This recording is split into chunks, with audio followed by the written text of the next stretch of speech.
The tariffs are creating an element of economic uncertainty that will affect both business travel and leisure travel from Europe to the US, as well as US travelers going abroad. When we travel, we want to see a virtual welcome mat out at the airports. And unfortunately, that welcome mat right now is less visible here in the US than it has been in the past.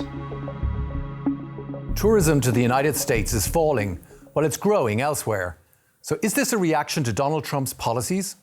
Travel industry analyst Henry Harteveldt from Atmosphere Research Group can break this down for us.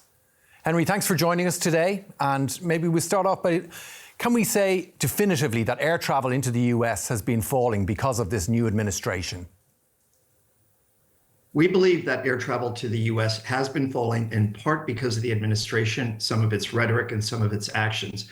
But some of the decline in travel is also due to the calendar. Importantly, the Easter holiday, which is a big source of travel from Europe to the US, fell in April this year while it was in March last year. And undoubtedly, there was some shift of travel from 2024 to 2025 because of the different months in which Easter occurred. Right, so there's calendar reasons and then there's also reasons related to the new administration. Can we look at that aspect in a bit more concretely? Is it immigration and customs concerns, or are people politically opposed to the new government? It's a combination of things. There are certainly people who may be opposed to the new government. There are also actions that the U.S. is taking that make the U.S. appear to be a less welcoming country to foreign visitors. For example, at least 3 German visitors to the U.S. Were detained. And there's been a general increase in reports of foreign visitors being more deeply grilled by Customs and Border Patrol officials here in the U.S. When we travel as an international visitor, whether it's for business or leisure, we want to see a virtual welcome mat out at the airports when we're coming into a country. And unfortunately, that welcome mat right now is less visible here in the US than it has been in the past. Okay, Henry, I want to take a listen here to President Trump responding last month to a question from a reporter about decreasing tourist numbers from abroad. Our dollar is a little bit on the low side, and that means that a lot of tourism is going to come in. But I could see a little bit nationalism at work, and I can see it likewise with us not wanting to go to certain countries, but that'll work out very easily. So, Henry, how serious are the numbers? I mean, how concerned are you if you're dependent on US tourism? Well, I'm very concerned because we're about to enter the summer travel season. And data from the Airlines Reporting Corporation, which is an airline-owned organization that accounts for roughly 2/3 of global airline ticket sales, shows a 12% decline in summer bookings right now from Germany. So that is a serious fall off. We're seeing declines from other countries in Europe as well. And what's ironic and unfortunate is right now the euro is actually stronger against the US dollar than it was a year ago, making the US that much more of a travel bargain to international visitors. But if you don't like a country's politics, or if you are concerned that you are going to be harassed or made to feel unwelcome or even detained and returned home, you're not going to go to that country. And the irony here is that President Trump is the only US president we have had whose business holdings have included an airline and currently include hotels and resorts. So you would think that the president would be more mindful of the impact of some of these actions on international travelers and the money they bring into the US, the revenue they create for the businesses here, the tax revenues they generate for the communities here. I don't know if it will change. I certainly hope it will. We want everyone who has should want everyone who has a legal right to visit the US, again, whether for business or leisure, to come here. Now, you mentioned the fall off there. Let's take a closer look at some of the data released by the US government for March of this year. We can see that the UK and Germany are both seeing double-digit declines to the United States. Japan and Brazil saw increases, and India is also sending fewer tourists to the United States. And yet, the drop in demand in March was lower than the one from February. Do you think it's possible that we're approaching maybe a return to normalcy after a shock phase? Or do you expect travel to remain down compared to the rest of the globe? I think, look, there are a couple of factors going on. There's no one cause here. First, the tariffs are creating an element of economic uncertainty that will affect both business travel and leisure travel from Europe to the US, as well as US travelers going abroad.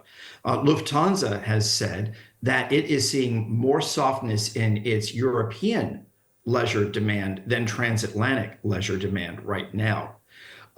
We are seeing also the impact of, again, holiday travel around Easter.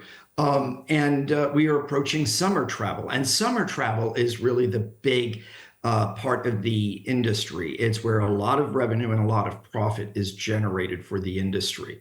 So there are a number of different factors that we're watching as analysts here. What we are seeing, though, is an acknowledgement that transatlantic travel is softer. It is generally softer for leisure and leisure economy travel than premium travel.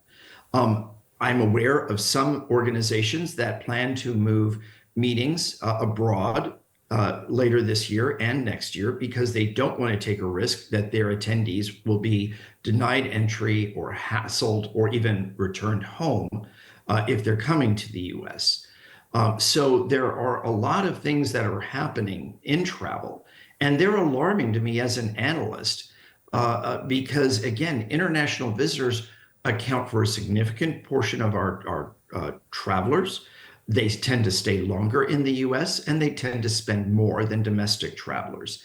And it's just disappointing that a lot of people are looking at the US and saying it's just not the time for me to go now. I mean, we're seeing this fall in flights, and what other areas? Visa applications? Are there higher visa rejections? Is business travel being hit? I can't say that there are higher. Yeah, I can't say that there are higher visa rejections, but I do believe we are seeing fewer visa applications right now. And look, if you live in Germany and you don't want to go to the US, or even if you are considering the US, you have a lot of other options, what we call proxy travel, that will perhaps be more appealing to you. Maybe you would like to take your kids to see the theme parks in Orlando, Florida, but if you're concerned about coming to the US, there are theme parks elsewhere in Europe that you could go to, or even in other parts of the country. If you're interested in the arts or culture or food or outdoor activities, whatever it may be, there are plenty of other places where you can go. And what we want as travelers is as frictionless a travel experience as we can have, whether that's going through airport security, on the plane, on arrival, at our destination, et cetera. And if there are meaningful concerns that the border entry process to the US will be more difficult, if there are growing concerns that even getting a visa or using the ESTA visa waiver process could be a hassle or a source of problems, you're going to go for the path of least resistance, whatever that path may be. And unfortunately, I'm concerned that that path is not going to include the United States to the same extent as it has in the past. And who are these travelers then who aren't coming? Is it families, young people, business people? It appears to be everybody. It is widespread. There are business travelers who are avoiding US travel. There are leisure travelers, and there are families with young kids who are avoiding it because they're concerned what happens if there's a hassle and one or both parents have to return home or are detained, what happens to their children. I don't believe that we're seeing the same degree of concern with individual travelers. But look, the German Foreign Ministry issued advisories about just what to be prepared for when visiting the US. It's not suggesting you don't come to the US. They're just saying, be aware of these issues. And we're now seeing companies issue burner phones and burner laptops to employees when they are coming to the US. These are steps that were mostly taken for people going on business to countries like Russia and China in the past. That's a terrible association for the United States to have. Yeah, the idea of a travel advisory to the US is almost inconceivable. We have some big events coming up now in the next couple of years, basically. We've got World Pride in July, the World Cup, the Soccer World Cup in June and July next year, and the LA Olympics in July 2028. Do you think this will have an impact on those events? I am concerned that it will have an impact on World Pride this year. The US government has made it very clear that as part of their turn away from diversity, equity, and inclusion, that they don't care as much about LGBTQ community and the community events. While World Pride itself is hoping to attract people from all over the world, I have to believe the organizers recognize they will see lower international attendance this year than perhaps they may have been expecting. As for next year with World Cup and let alone the 2028 Summer Olympics, it's too soon to tell what will happen. The administration may change some of its views and policies towards international visitors, especially if the travel industry makes its business case known to the cabinet members who have closest responsibility. And the CEOs of the US airlines certainly speak with the president from time to time to make their positions known and alert him about some of these business issues. So, I'm hopeful that perhaps things will be better in the future, but I believe that 2025 will be a summer that will have markedly fewer international visitors coming to the US, in particular from key countries like Germany. Yeah, here in Germany, several cases of travellers taken into custody were quite big in the headlines here. How indicative were those cases of the experiences of travelling into the US? Well, I don't want to diminish what happened to those travelers because it's alarming, it's scary, it's disappointing, and frankly, it seems like it was almost arbitrary. But it was also only 3 people. Now, if that was you, if it was your friend, it was your family member, that's all that matters. It's terrible. But I think we do have to remember the majority of international visitors to the US do enter without any difficulty, though the process may take longer than it perhaps has in the past. Yeah, on this, the US has been checking social media accounts. How new is this? Oh, it's brand new. I mean, we've never seen this happen before. It certainly didn't happen under the Biden administration, and I don't believe that it happened to the same extent anyway in the first Trump administration, nor did it happen in any previous administrations since social media and mobile phones, smartphones in particular, became commonplace.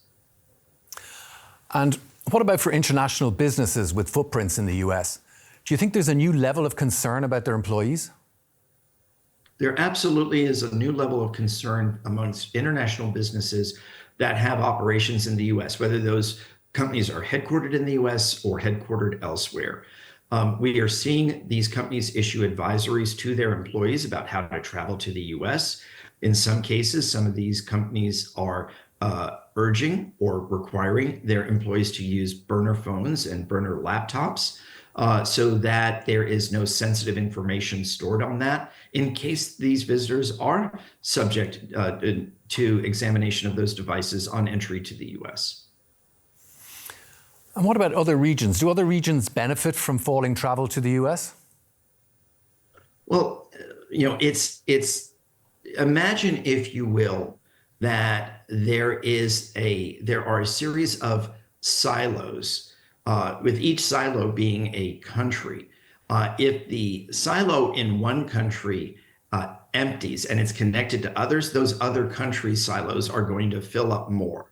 So declines in travel to the US certainly will benefit other countries, but what those other countries will be, I can't say at this point. Yeah. Well, thank you very much for talking to us today. Henry Harteveldt from Atmosphere Research Group. Thank you. Thank you.